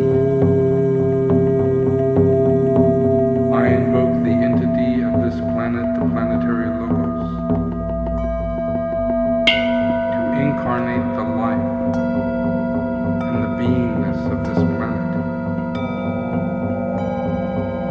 I invoke the expression of the second ray force into both the personality and the egoic rays of the nation and the personality of the egoic ray of humanity, to fuse itself and its light into its healing process.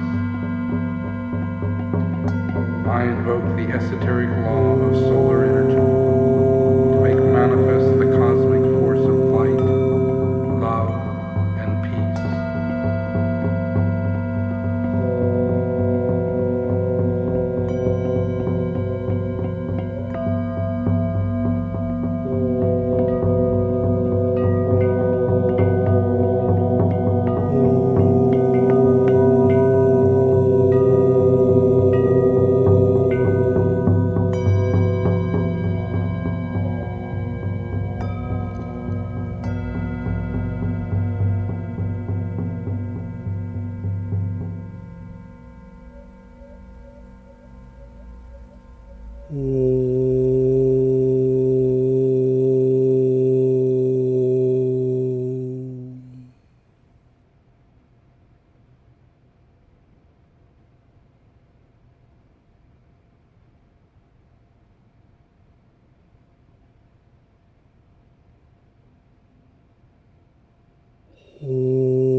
Okay, just relax.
Okay, just open your eyes.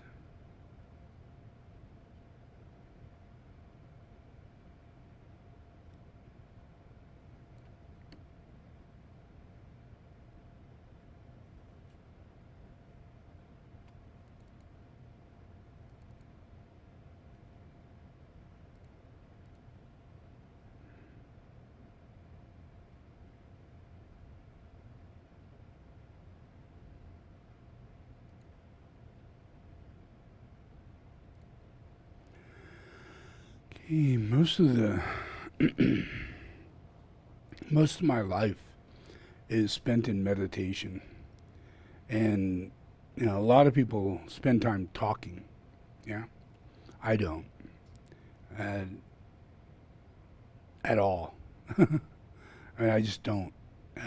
Even if I'm with people, if I talk, I'm teaching. Yeah. So that's the only thing I do. I either meditate or I teach.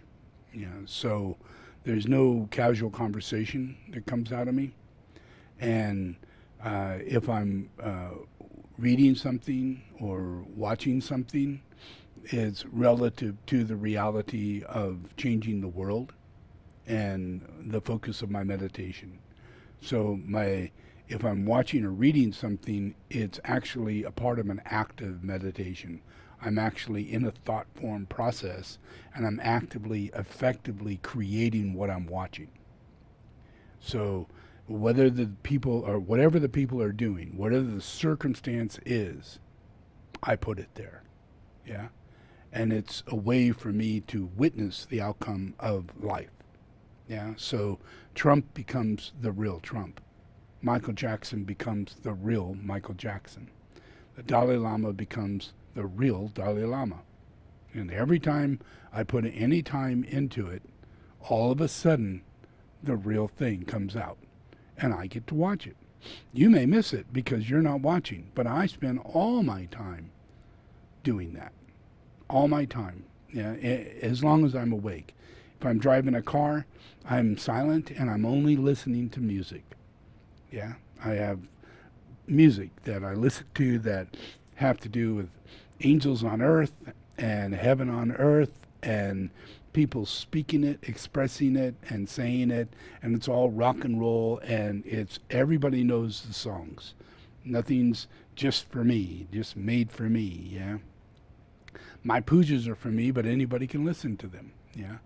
But there isn't a music that I listen to, there isn't a program that I'm willing to watch that isn't a part of my actively having have manifested it, yeah.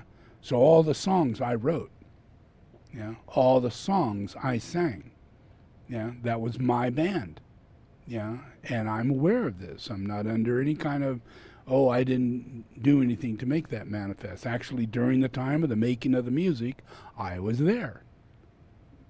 Yeah, so I actually overshadowed those moments. I was alive. I was sitting. I was hearing it, and I was singing along with it. And I'd immediately go out and look for it. And I would find it and pull that music out, and I'd know the music before it ever got played. And it used to really freak people out a lot, because I'd start singing songs before I opened the album. And there'd be 3 or 4 songs that no one's ever heard, and I'd be beeping those songs out with little tunes, and then all of a sudden the lyrics would come, and I hadn't even started playing the album yet. And everybody was already high, and everybody was already in another state of mind, so it was weird enough to have me in the room and putting albums down that have never been heard before. I do the same with TV. If I'm watching TV, because I'm the creator, I actually can tell you what's going to happen 5 minutes from now. Not a human being on earth could do that. Not a human being on earth. Yeah. But my view is the view of the future. It's never the view of the moment. It's always the view of the future.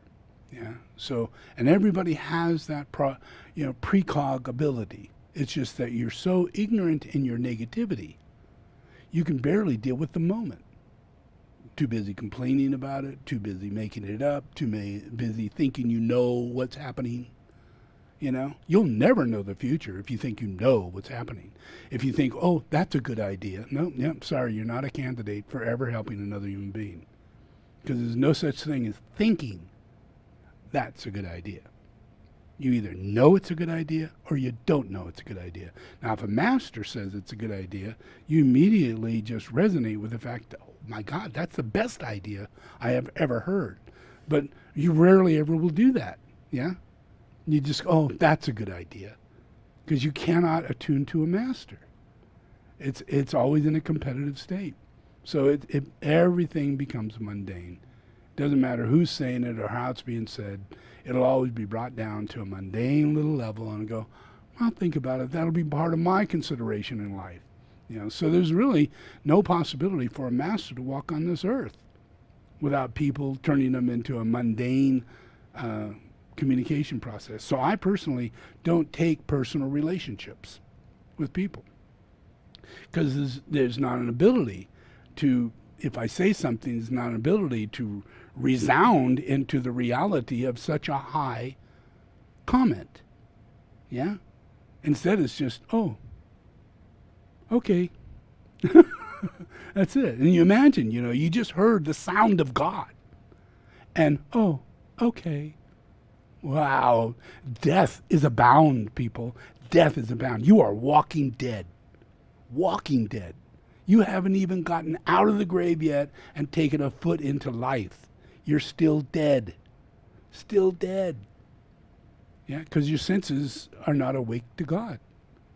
So as long as you're in that process, you're dead. You haven't ever gone to heaven. You die and you just came right back the same person. No intro to God. No meeting Jesus. Nothing like that. Because if you had, when you come back and you come in contact with that, it blows your socks off. Does that make sense? You have a relationship with God, where he comes from, and that is, when you leave here and go to heaven, you are freaking blessed. It is a better place, and you're for joy with the fact you're not going to hell. It's so much better, because your choices lead you to hell. But for some strange reason, Jesus grabbed your hand and pulled you to his abode and let you talk for a little while and then send you back. Yeah? That happens, but not to many. Not to many. You got to make it right. In this life, you got to be able to hear the voice of Jesus as he speaks in this life, resound to that reality, and then you'll have the same relationship when you leave your body. But if you don't, you're just going to come right back, and you will not experience heaven. And that'll give you reason to have mundaneness in everything you say, because you've never experienced heaven. You're still dead. Does that make sense? Yeah. And that's not good. That's not good. I'd rather see people, not be in the grave once they're put in the grave. Because you still walk around like you're still in the grave. And that's sad. That's really sad. There's so much more to life. So I spent a lot of time a lot of time activating the Holy Spirit in my physical being, so that if someone ever did come across me, it would be more than Joe Blow. When I speak a word, it'd be a lot more than Joe Blow or Jilly Silly. Yeah? It'd be a person who sits and meditates like this. You don't. No one does. But what comes out of this person's mouth is different than yours. And is what the idea, how to fix something, a doorknob, anything. If this person gives the opportunity, just opens the door or picks up a phone or texts on a thing, if this person actually is the one giving you direction, you should go on high with that process. Yeah, it should happen 5 minutes ago, if not exactly right this second, because this isn't anything normal. Yeah, because you're dealing with someone who sits like this. Yeah, all the time, 24/7. It's not another human being on earth that is in that position, feels like they should do such a thing. Sit around and do that, yeah? And then be enthroned as the highest living person on the planet by the time he's 40 years old. Yeah? And and I still don't say anything. I don't say anything to the people who enthroned me. Yeah? I don't say, if they ask me to speak, I give a little speak. Yeah? Because I know that my voice won't affect the chakras. Yeah? Even though I'm being enthroned, even all this is happening, there's a lot of things going on behind the scene that is really wrong. And I can't say a word. I'm in shock while I'm being enthroned. I'm in shock. This is not my experience of being enthroned. I'm being shocked. Yeah? And so I have nothing to say. And then I go to the next process where I'm going to be enthroned. And each time it's a layer, where there's no real way of saying something. Like this time, I'm enthroned at the Kali chakra. This is the highest place on the planet, but I still have nothing to say. I don't say anything. If you were there, you'd see I don't say anything. The only time I say anything, someone has to ask me, because I have nothing to say. No one here sees me. I am here because of me. I put myself here, not because of you. I will this, and not because I need to be here or should be here. Because I'll leave this place and I'll still get, oh, okay. Rather than me being anybody. I'm a person who sits on this throne. You would think, you'll honor Madonna, your heart will just pop right out of your, because that's the demon you're relating to. You're dead. Does that make sense? And when you relate to the demons that put you in the grave, you can't relate to someone who takes you out of the grave. Yeah, it's almost impossible. So I still don't say anything when I get enthroned there. And then when I go to this place, it's a riot. Everybody's crazy in this place. And it looks like a picture to where I'm enthroned and I'm doing great and I've got all this going on. But simultaneously, I've got demons around me who cannot recognize me, and all they want is money. And they're hostile, and they're hostile against each other, not just me. But these are Lunar Lord landowners who usually are paid for being an emperor or a landowner or a king. They're paid for that. Everybody who lives on that land owes them for the land. They're slaves. And if they're going to live on the land that they owned as their territory, then they have to pay for their livestock tax. They have to pay for any new children tax. All that goes to these Rinpoches. Yeah? And that stopped happening from the Chinese. They stopped doing that. So then they came to me without any reverence whatsoever, knowing that I'm this person, though. And I'm being enthroned by all these other places. But one enthronement after another, I still have nothing to say. I went to this place. I had nothing to say. They handed me a microphone, you know, and I take it and I teach, you know, but that's it. I don't ask to teach anymore. I make no requirements of any kind, you know. I don't ask for anything, and I don't give any teachings of direction. Yeah, because I know that I'm not in this world. This is happening because of me. I'm willing this to happen, but I'm the only one on planet Earth willing this to happen. Everybody else, everybody around me is thinking it's a lie. There wasn't a person around me that wasn't projecting that this Rinpoche is a fake, that this representative here is a fake, that this event is a fake. And yet it's happening. This is the only real happening reincarnation process in the world. But yet I had to face the minds of every person I was with was denying my existence of this happening. So I had nothing to say. Not a thing. All the way through. I just have nothing to say. I get to this place here. This is the big one. This is where I'm enthroned as Padmasambhava. And I have zero to say, and I don't want to stay longer than 24 hours. I will not bless them for more than that. Yeah, I won't. It's so horrifying.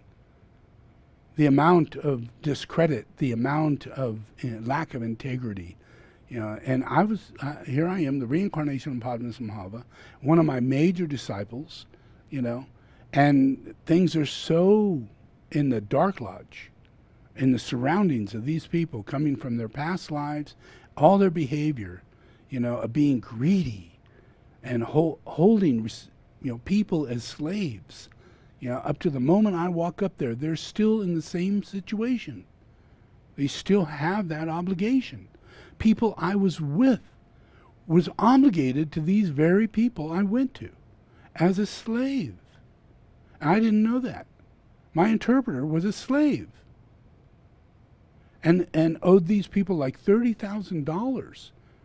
And he wanted me to give that to him in order to stop him being a slave anymore. It's insane. You know, I wasn't there to be Buddha Maitreya or Padmasambhava. I was there to deal with the fact that absolutely nobody can see anything or recognize anything because everybody's possessed by avarice, by enslavery. Yeah? So I had nothing to say there either. Yeah? It's a pretty strange thing. You know, these are my only biggest enthronements. And as I go through the process, there's not a whole lot I could say. And when I get to this one,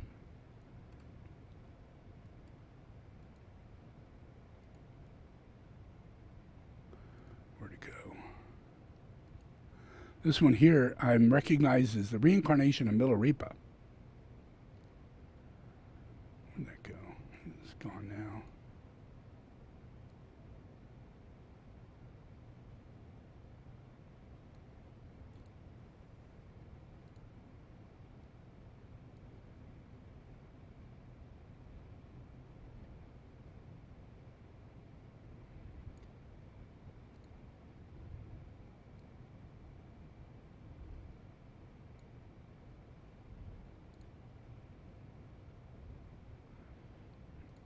Anyway, throughout all these enthronements, this one here is one of the biggest teachers of the Karmapa.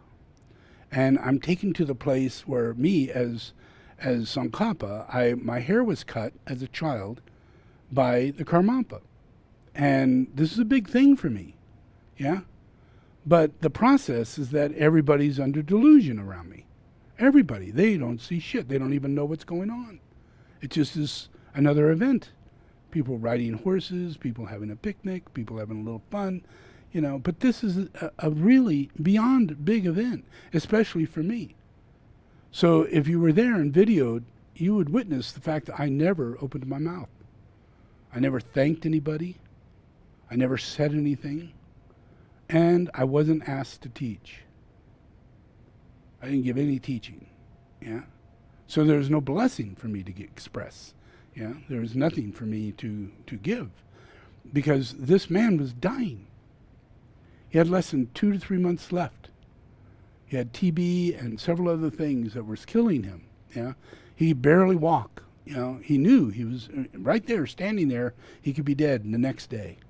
Yeah, so he was doing good just to get me to this point. Yeah, and it wasn't a Karmapa, but it's the teacher to the Karmapa who puts the crown on the Karmapa. He's the guy. Yeah, he's the only one who has the authority to recognize the Karmapa and then place the crown on the Karmapa. Yeah, so he's dead, gone now. But that's where I was enthroned under these conditions. So this is inside of reality, my reality. Yeah, not anybody else's. This is just my reality. Yeah. So this is what my psychic thought form, why I meditate, what I'm doing while I'm meditating. I don't talk, so there's really no way you can know what I'm doing. Yeah? And I'm only responding to the reality of who I am. Yeah? I'm more than what you think I am. I'm a lot more. Jesus is really something, but I'm a lot more. Yeah? And I know that. And that's what I meditate on. I meditate on me, what it means for me to be me. And then I look at anything and I have thought form contact with it in relationship to me being the highest of highs and the holiest of holies. And it doesn't matter what a person is saying or thinking or feeling around me. I am in meditation with the highest of highs and the holiest of holies. And I get, it's really something to knock me off that, because I'm always on that seat 24/7. And it is a constant effort to make sure I am not on that seat for everything around me, because everything around me is mundane. There's nothing, no one sees me on the seat. Yeah? No one recognizes, I'm busy. I'm saving the world. I'm really busy. Even though I'm quiet and I'm not saying anything and I'm meditating, I got stuff going on. I'm inventing tomorrow. You have no idea the level of technologies that go in my mind in a 5-minute span. And I've finished off 100 years of technology in a 5-minute span, and I just let it go. And it comes up later as a revelation to me as I see it externalized from my 5-minute thought form building process. And that's just one event. Then there's economy and ecology, and there's all these different things. I get these spurts of absolute, this is the way it is, and this is how it's going to be. And it's done, and it only takes me 5 minutes. And I cannot sit and turn to someone and explain to them what I am going through. Yeah? Because I'm the creator. Yeah? Everything in your future is manifested out of my head by actually being here and taking the time to counteract the disharmony and see the vision of harmony. Yeah? And I'm seeing that by seeing the future. Yeah? And I hold it for just a little bit of time. And it completely encapsulates. And it's done. And then I go on. And there isn't a thing on earth, a thing, not not an animal, not a thing, not a person, not a circumstance, not a limitation in a human being that I haven't personally gone through the process to experience. I actually take the time to try and experience it because I'm so empathetic. You will find me crying most of the time. Most of the time, I'm sitting there with tears flowing down my face, because I'm that empathetic. I literally go right into a person who's got MS, and I can feel everything. I can feel the words, I can feel their limitations, I can feel how their family feels about them. I feel the whole thing. Then I overshadow a blessing that comes in on top of it, and it becomes a miracle. And I create these miracles to happen under those events. Yeah. And that's where I spend my time. And yet you can think of me as a mundane person. When I open my mouth and say, fix it this way or do something like that, I'm not a mundane person. I shouldn't be treated as such. Because if I am, then we don't have a relationship to Christ. We have a relationship to Lucifer. And it's maintained by devaluing Christ. Yeah. Yeah. So I'm not on a bandwagon. I claim nothing. I get no money for anything. Yeah. Whatever I get, I create. Yeah. I work hard for anything that is manifested. No one gives me money. Things don't go like that. Yeah. And I still have to take my time to help create and manifest the prosperity it takes to run the church and do all the things we need to do. That's done also while I'm doing all this meditation. Yeah. So there's an enormous, masterfulness, beyond masterfulness that goes on. And when I'm put into an interpersonal relationship and I'm trying to help, it is beyond a hit you can't imagine when it comes to the mundane response of such a scenario. Yeah. It just is beyond imagination. Yeah. So I'm hoping that over the next 5 years, I will continue creating and saving billions of people as I do, and hopefully people will come out of their death and be reborn. Yeah. Without me having to catch them when they die, and maybe, if I feel like it, grab their hand and take them to heaven. But most of the time, I do not feel like it. I'm not there for that. Yeah. You're better to take your ladder, climb your ladder, and get to heaven, and I'll be waiting. But on a very lucky note, on occasion, I put my hand down and I bring someone up for just a few seconds, and I'll let them out. Yeah. So, but in my law, you better climb that ladder. You have to do it while you're alive, and I'm always here. So I'm always checking out on you. Yeah. So enjoy. Sleep well.